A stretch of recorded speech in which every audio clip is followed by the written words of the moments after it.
Welcome to the Global Risk Podcast from Solace Global. This is your weekly global intelligence briefing, covering the key geopolitical and security developments shaping the world. In the Americas, we examine large-scale teachers' protests in Mexico that are increasingly targeting the FIFA World Cup, alongside Bolivia's deepening political crisis and the growing likelihood of a state of emergency. Across Europe, the Middle East and Africa, we look at violent unrest in Northern Ireland following a high-profile security incident, Ukraine's increasingly effective strike campaign against Russian logistics, and the growing pressure this is placing on Moscow. We also assess the fragile ceasefire in the Middle East following renewed exchanges of strikes involving Israel, the United States, and Iran, protests in Kenya over a planned Ebola facility, and security concerns in South Africa following a deadly mass shooting in Johannesburg. And in Asia-Pacific, we cover renewed Pakistani airstrikes in Afghanistan and the security implications for Pakistan, as well as the aftermath of a major earthquake in the southern Philippines. Expert insight, clear analysis, and the context you need, all in one concise briefing.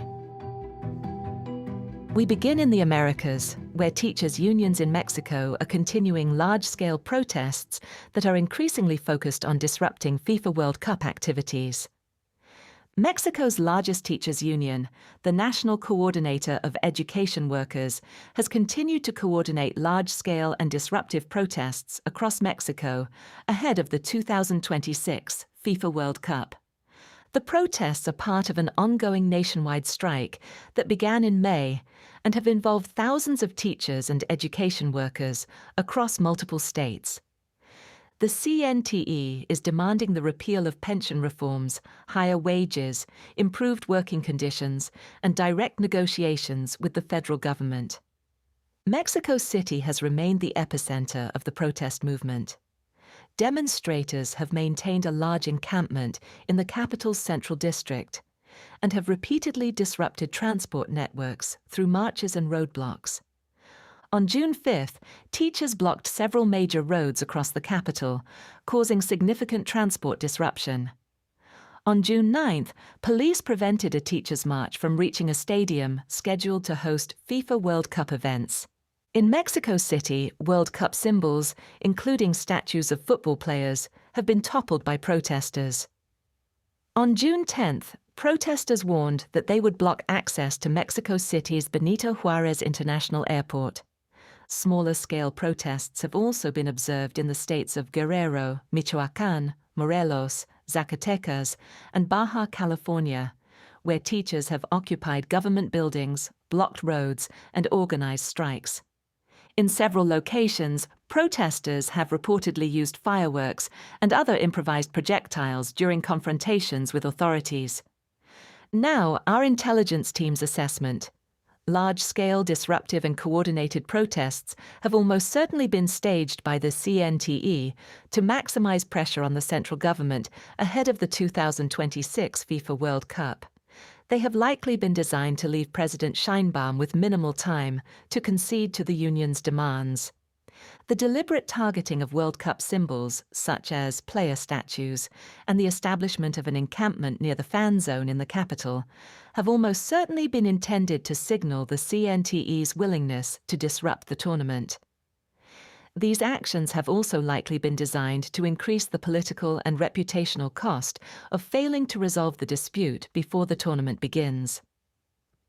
With the World Cup scheduled to begin on June 11th and Mexico hosting the tournament's opening match at the Estadio Azteca in Mexico City on the first day, it is increasingly unlikely that the government will concede before the tournament begins.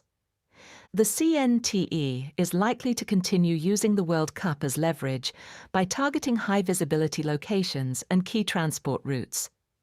This is likely to cause disruption during the tournament and attract international attention. The CNTE has successfully organized large-scale and coordinated protests across Mexico on multiple occasions.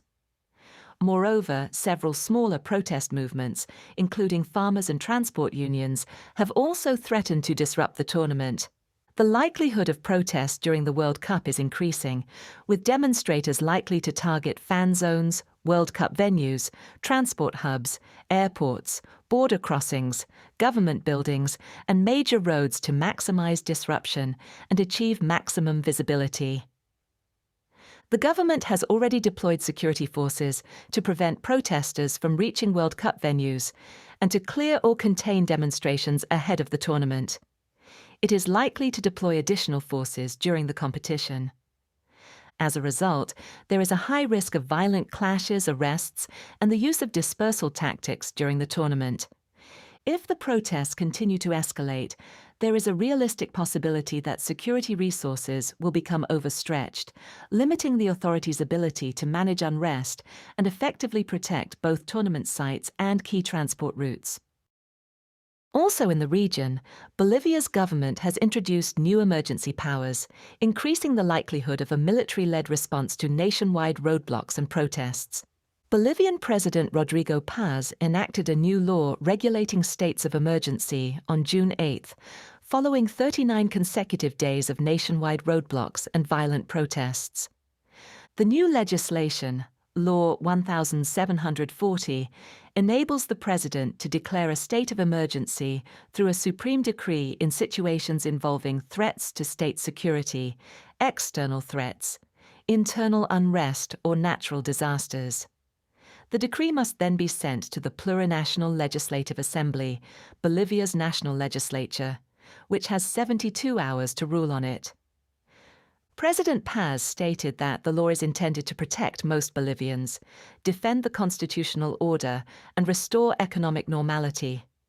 The new law follows a series of measures aimed at quelling the protests, which have now resulted in at least 10 deaths, dozens of injuries, hundreds of arrests, and almost $2 billion in economic losses. Following the resignation of Bolivian Defense Minister Marcelo Salinas on June 4, Ernesto Justiniano, a junior minister who served as the country's anti-drug czar, was appointed as the new defense minister. During Justiniano's swearing-in ceremony, President Paz announced that he had moved to strengthen the armed forces' role in quelling the protests. He also confirmed that he had prepared the bill to empower the military to restore order and clear the blockades, and accused protesters of attempting a coup. Now our intelligence team's assessment. President Paz has now established the legal framework required to deploy the military against the protest movement, but has yet to issue the supreme decree needed to enact an official state of emergency. The delay is likely a calibrated move, aimed at maximizing pressure on protest leaders while allowing time for de-escalation. Paz also likely calculates that declaring a state of emergency would increase unrest in the short term, further alienate a large section of the Bolivian electorate, and raise the risk of violent clashes, particularly if security forces attempt to clear roadblocks by force. However, the scale and dispersed nature of the protest movement have limited the government's ability to restore order through conventional measures or localized concessions, increasing the need for more coercive action.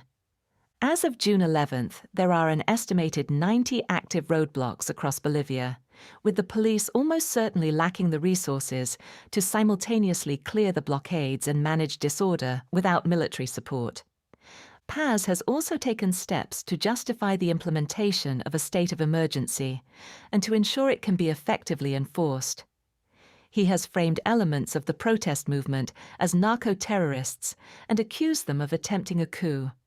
He has instructed prosecutors to pursue criminal charges against those manning the roadblocks and has characterized the blockades as a threat to national security. Paz has also appointed the former narcotics czar as defense minister, likely to ensure that any military-led response is coordinated through a minister with experience in internal security operations. The broader right-wing coalition's dominance in both of Bolivia's legislative chambers, holding 35 of 36 Senate seats and 119 of 130 seats in the Chamber of Deputies, likely indicates that the 72-hour ratification requirement under Law 1740 will pass without hindrance. As a result, the ratification process is likely to function largely as a formality while still providing a democratic and institutional mandate for the use of emergency powers. Should the roadblocks persist and dialogue continue to fail, it is increasingly likely that President Paz will issue the supreme decree and deploy the armed forces to restore freedom of movement along key supply routes, particularly those in La Paz and El Alto. The mass deployment of the military is likely to increase the risk of violent confrontations, particularly in the Cochabamba department, which has become the epicenter of the protest movement. The risk is also elevated in La Paz and El Alto, both of which have experienced large-scale street protests and have been cut off by roadblocks disrupting access to the area. If the blockades are maintained, there is a high risk that the military will use live ammunition to disperse protesters, especially if demonstrators resort to violence. In 2019, multiple protesters were killed after security forces used live ammunition during operations to clear protests and blockades around key fuel infrastructure in El Alto. Now turning to Europe, the Middle East and Africa, where violent unrest in Northern Ireland has followed an attempted murder that rapidly sparked protests and disorder across multiple communities. On June 9, 2026, violent unrest broke out in Belfast, while protests also occurred in other parts of the United Kingdom and Ireland.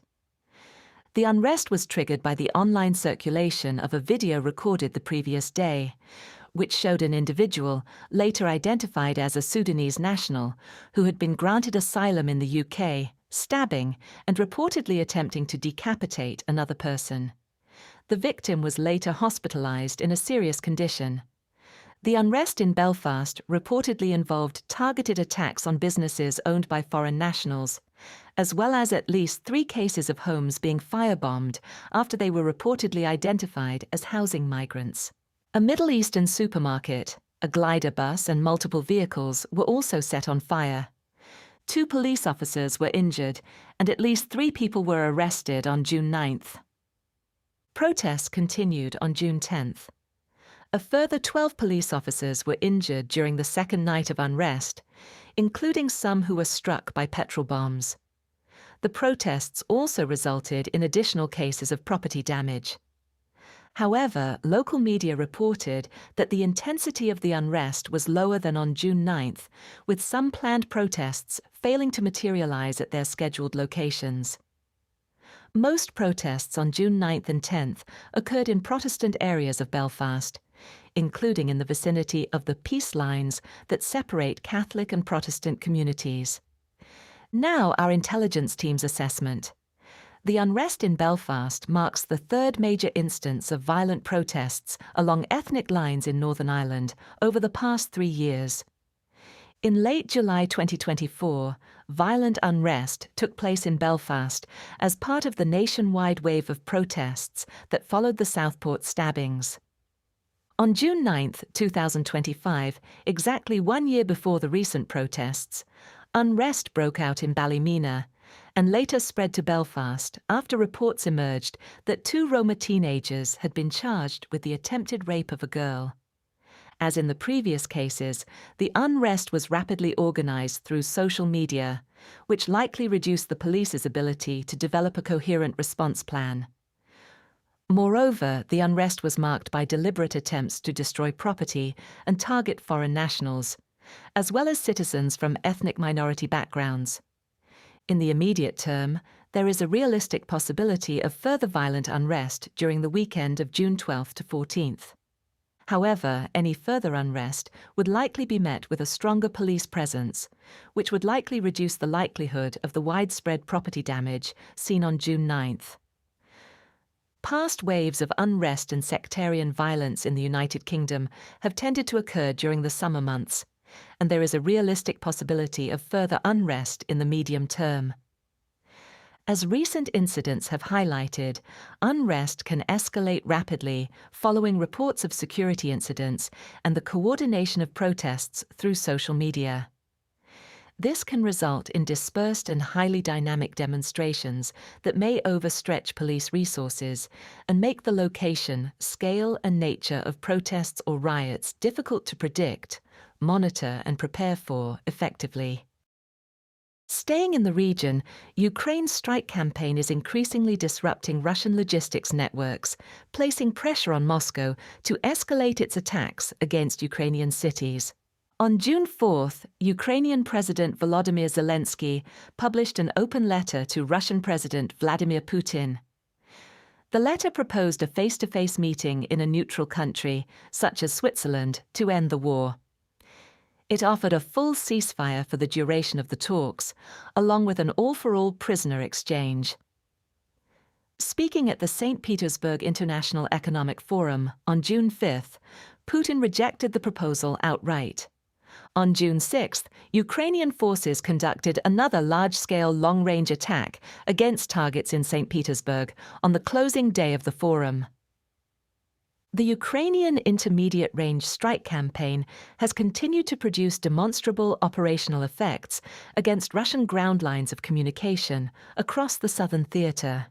On June 9th, Ukraine's commander of the Unmanned Systems Forces, Robert Magyar Brovdy, announced that Russian military logistics traffic along the R280 supply route, the main logistics corridor between Russia and Crimea, had fallen by 71% over the previous 14 days.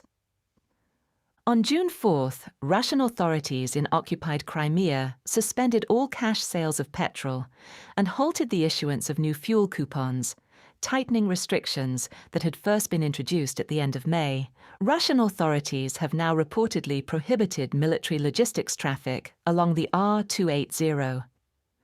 On June 8th, rail services were suspended in parts of Crimea following a Ukrainian drone attack on a locomotive. The campaign has also affected conditions along the front line. On June 8th, Russian forces were reported to be withdrawing from the Kinburn Spit in Mykolaiv Oblast due to disrupted supply lines. Several different assessment methodologies have concluded that in May 2026, Ukrainian forces liberated more territory than Russian forces seized. Now our intelligence team's assessment. Zelensky's open letter to Putin, which contained numerous references to the successes of Ukraine's deep strike campaign, was almost certainly intended primarily as a form of signaling. The letter coincided with Russia's flagship St. Petersburg International Economic Forum, during which Ukraine launched 2 attacks against St. Petersburg. This was almost certainly perceived as a significant humiliation within the Kremlin. The intended audience was likely not Putin himself, but rather sections of Russia's elite. The letter almost certainly served as a symbol of Ukraine's increased confidence and strength in the war. Since the start of 2026, Ukraine has escalated its deep strike campaign with notable success. More recently, its intermediate-range strike campaign has also almost certainly begun to significantly disrupt Russian logistics. A key innovation behind Ukraine's intermediate-range strike campaign has been the Hornet unmanned aerial vehicle. The US-designed UAV has a range of more than 100 kilometers and reportedly costs only $6,000. It is equipped with an AI targeting system that enables it to autonomously track and engage targets, significantly reducing its vulnerability to traditional jamming and GPS spoofing countermeasures. Moreover, the Hornet can operate via Starlink, a more resilient satellite communications link that is harder for Russian electronic warfare systems to jam than conventional drone control links. While Russia will likely develop countermeasures over time, Ukraine's intermediate-range strike campaign, enabled by superior UAV technology, has highly likely given Ukraine a temporary advantage in the war. In this context, it is highly unlikely that Russian forces will achieve the Kremlin's current central objective of seizing the remainder of Donetsk Oblast by the end of 2026. Moreover, the disruption of Russian military logistics into Crimea has almost certainly degraded Russia's ability to sustain operations across southern Ukraine by limiting the movement of fuel, ammunition, personnel, and equipment. This is likely to reduce opportunities for resupply, extend resupply cycles, and limit opportunities to reinforce or rotate units. If fuel shortages become severe enough, they could also constrain Russia's ability to conduct maneuver warfare across the southern theater. Given that it is highly unlikely Putin will deviate from his maximalist objectives, the combination of stalled ground offensives and Ukraine's deep strike campaign is likely to increase pressure on Moscow to further escalate its long-range strikes against Ukraine. Russian forces are also incentivized to exploit the almost certain critical shortage of PAC-3 interceptors used by the Patriot air defense system, Ukraine's primary means of intercepting ballistic missiles.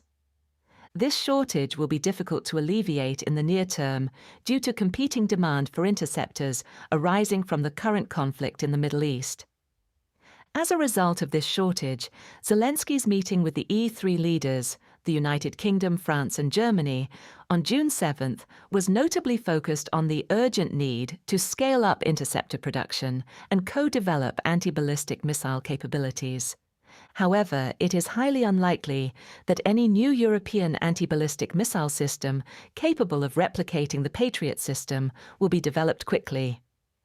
Ukraine's domestically developed Firepoint FP7.X anti-ballistic missile is also not expected to mature into a full operational system before 2027 at the earliest. Moreover, the only currently active alternative, the Franco-Italian SAMP/T system, relies on the Aster interceptor missile, whose production volumes remain far below Ukraine's consumption rates.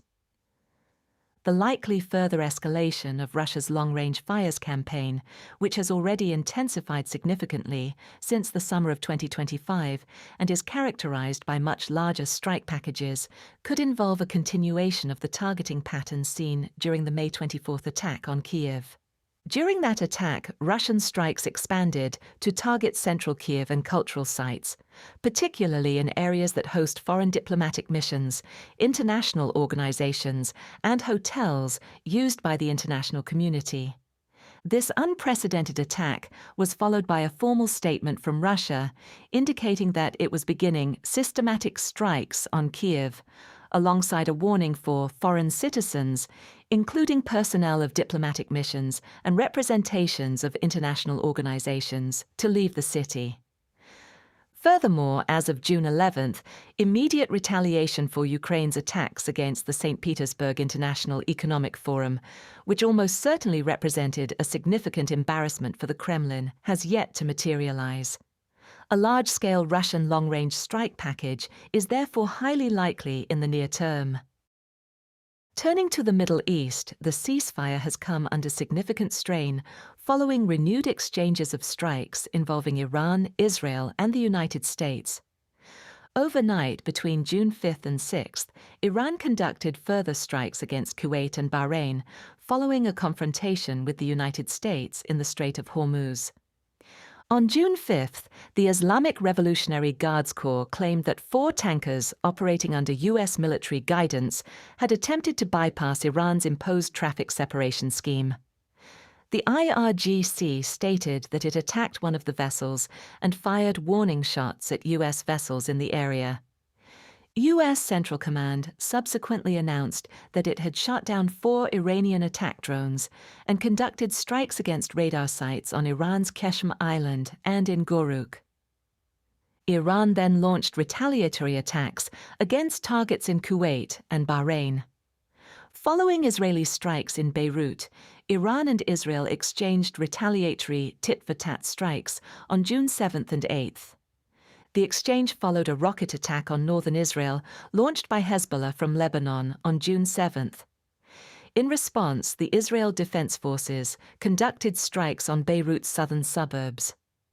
On June 7th, the IDF stated that it had intercepted a wave of Iranian ballistic missiles over northern Israel, marking Iran's first direct attack against Israel since the implementation of the April 8th ceasefire. This was followed by Israeli strikes against Iran overnight into June 8th, including attacks on a petrochemical complex. Missiles were subsequently launched from Yemen alongside another Iranian missile salvo, with the Houthis claiming that they had conducted a joint strike with Iran. The Houthis also reiterated their total ban on Israeli vessels transiting the Red Sea. Houthi attacks against Israel continued on June 8, with 2 missiles targeting Tel Aviv and a long-range drone targeting Eilat.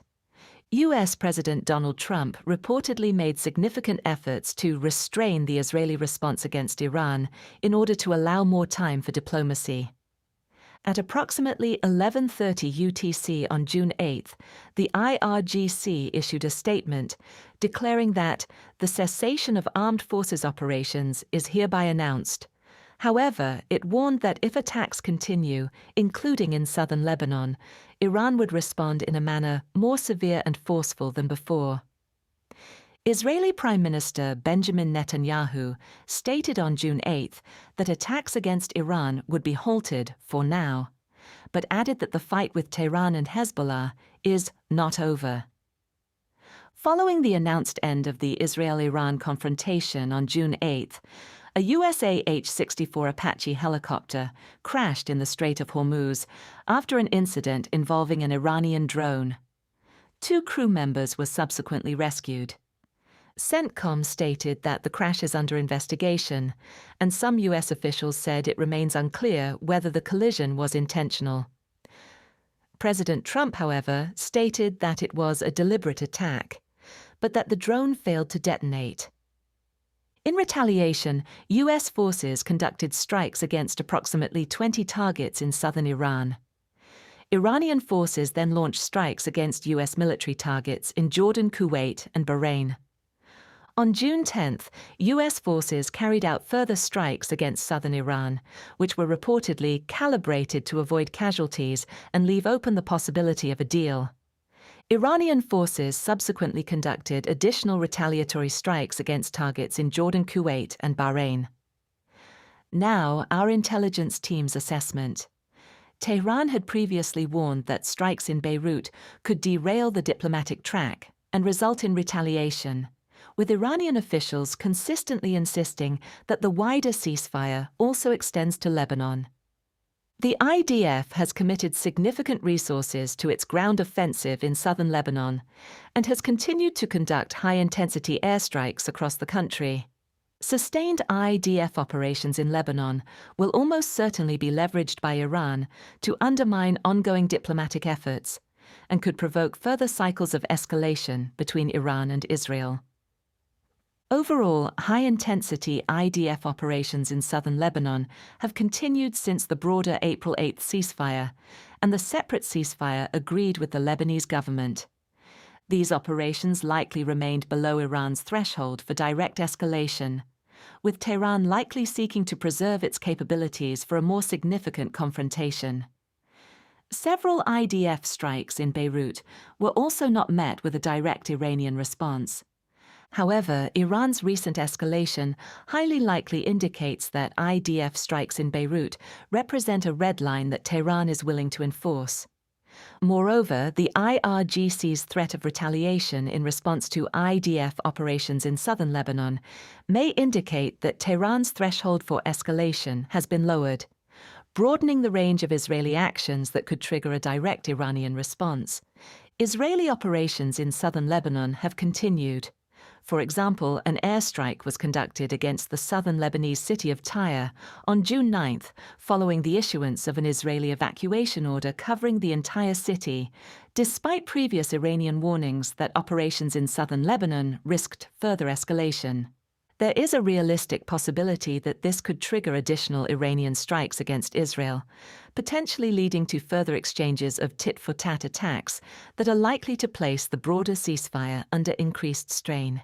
It is highly likely that the Iranian regime, which is increasingly under the influence of hardline IRGC commanders, calculates that it is willing to accept the risk of a return to full-scale conflict or the continuation of the current status quo, rather than be perceived as conceding to U.S. demands.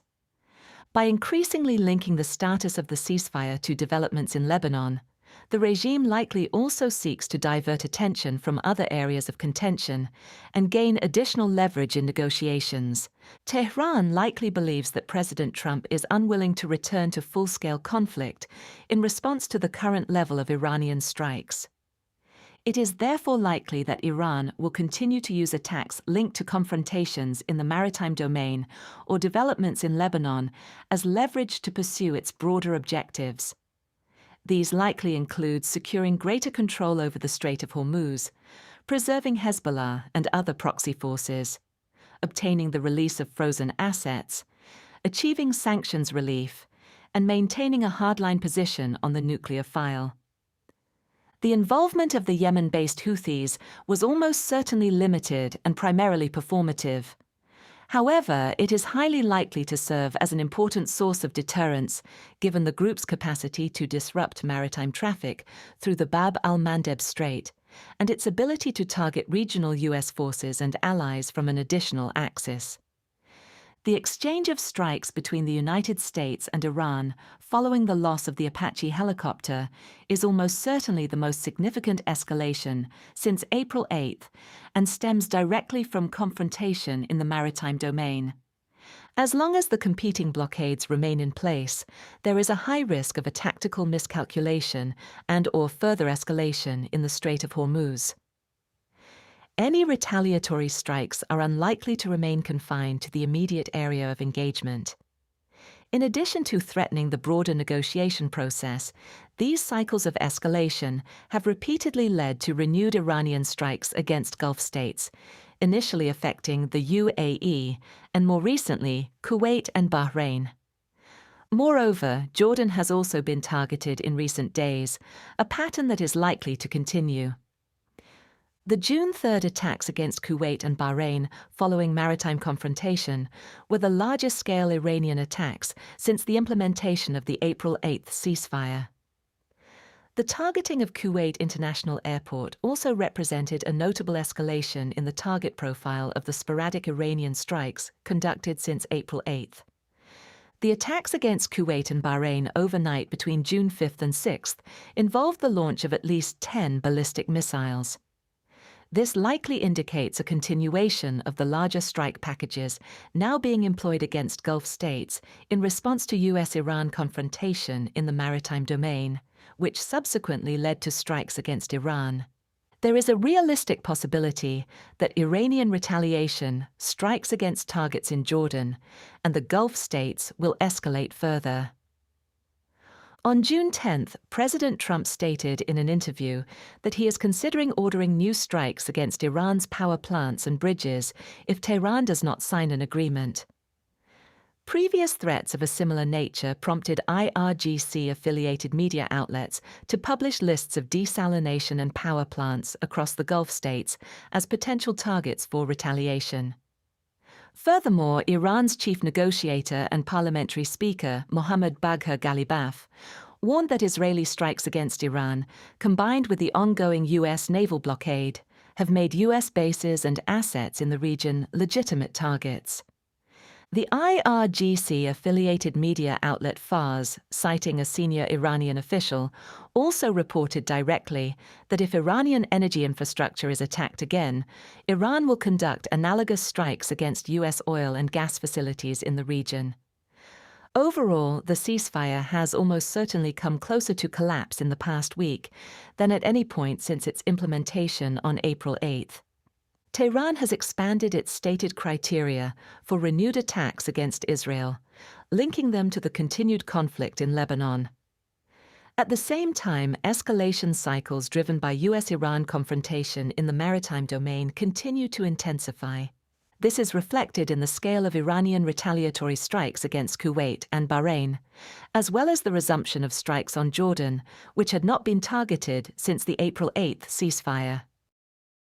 In East Africa, protests against a planned Ebola quarantine facility have intensified following the death of a third demonstrator during clashes with security forces. On June 9, Kenyan security forces killed a protester with live ammunition during a fresh wave of demonstrations in Nanyuki, opposing a planned Ebola quarantine facility for U.S. citizens nearby. Witnesses described a body lying motionless in the back of a police van with a large head wound. According to the non-governmental organization Kenya Human Rights Commission, hooded police officers used tear gas and live ammunition, arbitrarily arrested 19 protesters and attacked both protesters and journalists. Now our intelligence team's assessment. This is the second demonstration to take place in Nanyuki. The first occurred on June 1st and resulted in the deaths of 2 protesters. A High Court judge has twice ordered Kenya's government not to take steps to begin operations at the facility and to disclose all agreements related to it within a week. However, lawyers have criticized the government for failing to comply with the order by the June 8th deadline. Reports indicate that U.S. military aircraft have continued to bring in staff and equipment, with several more flights expected to arrive this week. Reports have also highlighted satellite imagery showing an increasing number of white tents at the airbase since late May. The facility is reportedly intended for U.S. citizens who have been exposed to Ebola but remain asymptomatic. According to the Kenyan government, it will also serve Kenyans and foreign nationals, although this has not been corroborated by the U.S. Several U.S. citizens have been exposed to Ebola in eastern DRC and Uganda.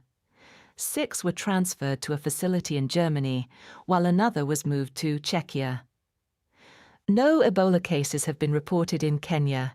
However, there is almost certainly a heightened risk due to Nairobi's status as a regional travel hub. If Ebola cases are confirmed in Kenya, they would highly likely be accompanied by substantial misinformation regarding their origin, including claims linking the cases to Laikipia Air Base. Further protests are highly likely in Nanyuki in the coming days and weeks.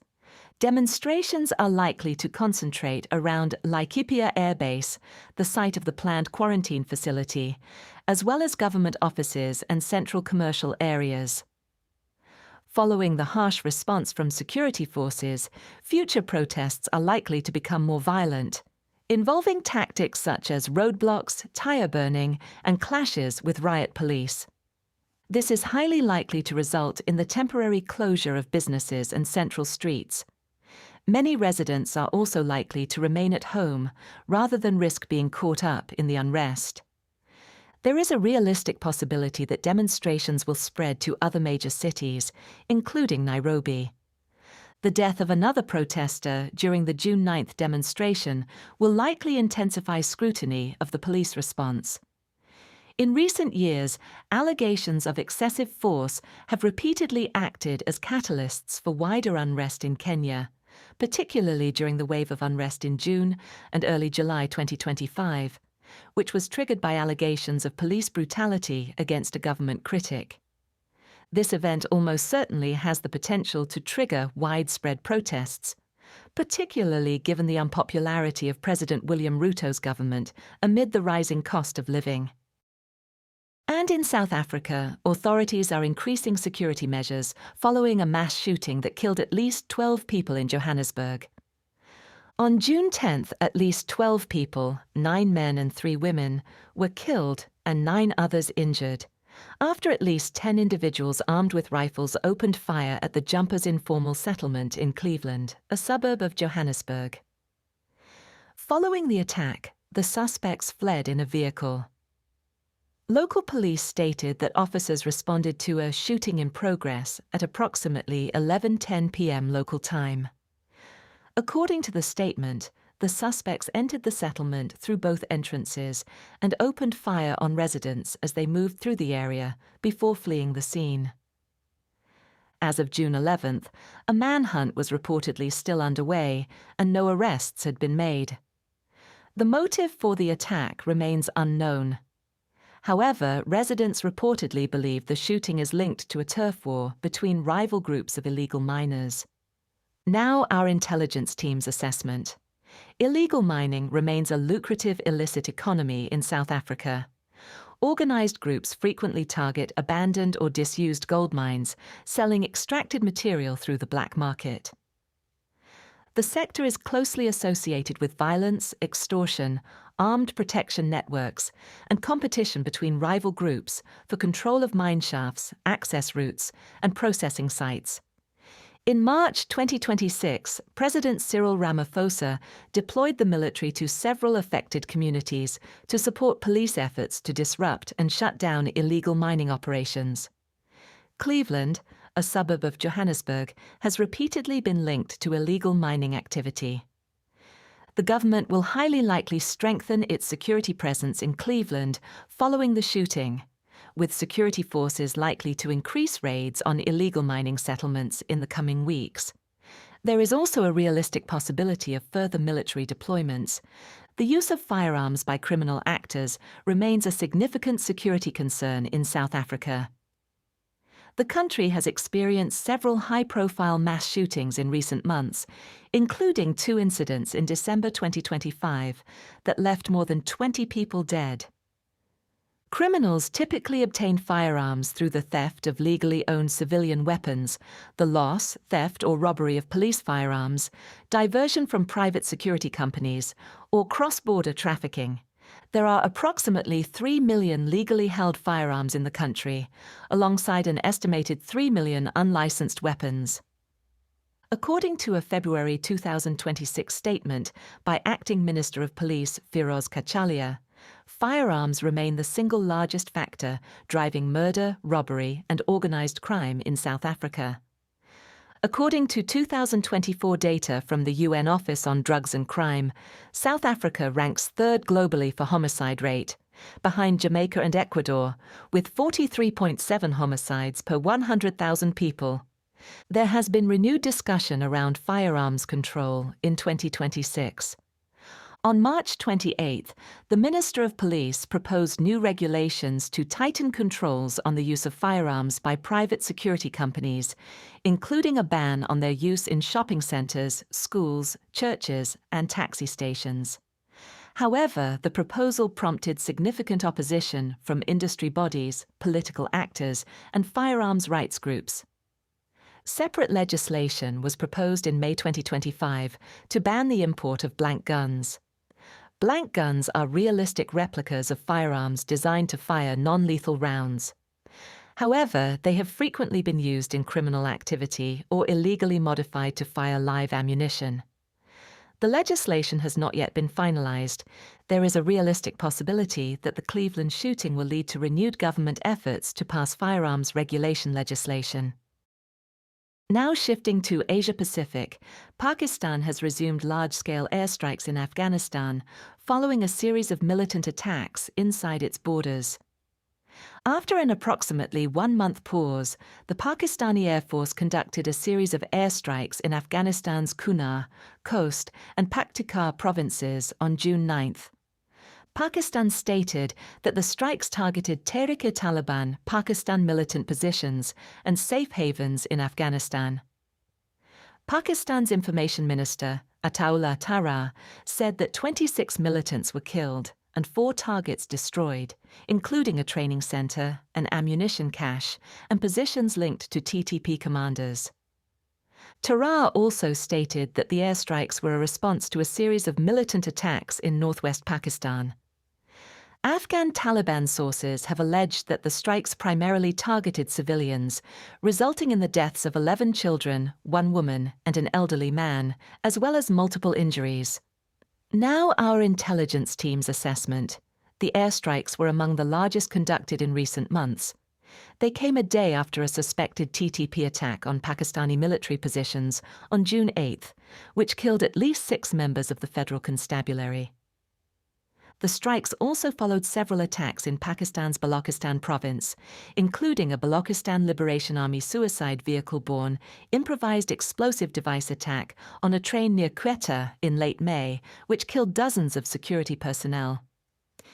Islamabad has repeatedly accused the Afghan Taliban of directly facilitating TTP attacks in Pakistan and indirectly supporting other militant groups, such as the Balochistan Liberation Army, by providing safe havens, enabling cross-border movement, and allowing militant logistics and facilitation networks to operate from Afghan territory.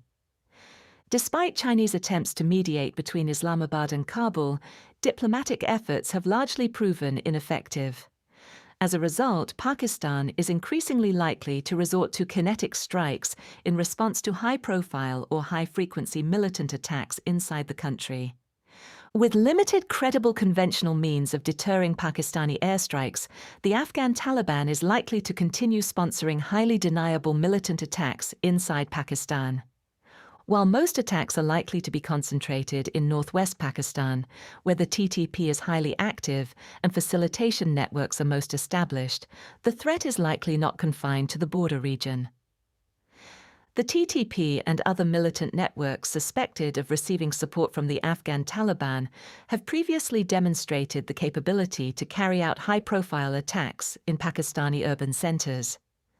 Islamabad has alleged that such attacks were orchestrated or supported from Afghan territory.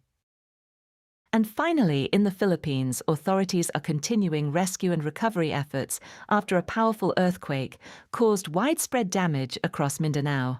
At 7:37 a.m. local time on June 8th, a magnitude 7.8 earthquake was recorded 24 kilometers southwest of Burias, Philippines, at a depth of 35 kilometers. The earthquake killed at least 47 people, injured more than 688, and left over 30 people missing. It also caused widespread infrastructure damage and flight disruptions. The main earthquake was followed by thousands of aftershocks, the strongest of which was recorded at approximately magnitude 6.5. Damage and disruption were widespread across southern Mindanao. At least 20 structures were reported damaged in Soxsagan. Photos and video footage showed a collapsed school in Joseabad Santos, damaged buildings in Malapatan, severe damage at the port of Mabila on the Balut Islands near the epicenter, and landslides entering Lake Holon in South Cotabato. Power outages were widely reported across South Cotabato, Sarangani, and General Santos. At least 17 flights were cancelled at General Santos International Airport due to earthquake-related damage. Shortly after the earthquake, the Pacific Tsunami Warning Center issued a tsunami alert for the Philippines and across a large part of Southeast Asia, including Indonesia, Japan, Malaysia, and Australia. A tsunami measuring a few centimeters was later observed in Okinawa, while a 20-centimeter wave was recorded in the Ogasawara Islands. Tsunami waves were also detected along the coasts of Indonesia, Palau, and the Philippines, ranging from a few centimeters to 1.4 meters. In a later update, authorities stated that the tsunami threat was largely over. President Ferdinand Marcos Jr. has stated that evacuation centers are ready and operational. Government agencies have continued to assess damage and clear routes to support rescue operations. Now, our intelligence team's assessment. The Philippines is one of the world's most vulnerable countries to natural disasters.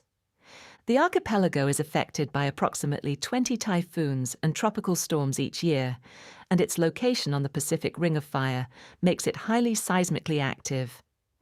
In 2023, a magnitude 7.6 earthquake killed at least 3 people and injured 79. In 2022, a magnitude 7 earthquake killed at least 5 people and injured 60. The September 30th, 2025 Cebu earthquake, which killed at least 79 people and injured 1,271, stands out as one of the deadliest earthquakes to hit the Philippines in recent years. The Philippines has relatively poor disaster resilience, a country's disaster resilience, which is shaped by factors including preparedness measures, infrastructure quality, building standards, urban planning, and emergency response capacity, is a critical determinant of the impact a natural disaster can have. Due to the combination of the Philippines' extreme exposure to natural hazards and its poor disaster resilience, the country is frequently cited as the most disaster-prone nation in the world. In late 2025, mass nationwide protests took place in the Philippines over public grievances concerning corruption in disaster resilience projects, particularly flood defenses.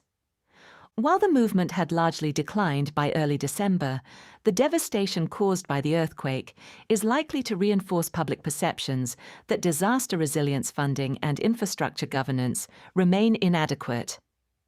There is a realistic possibility that this will trigger a resurgence of the protest movement in the coming weeks. That concludes this week's Global Intelligence Briefing. These updates are part of our Global Intelligence subscription, which includes weekly reports, in-depth briefings, and live Q&A sessions with our experts. To learn more, visit solisglobal.com. Thank you for listening.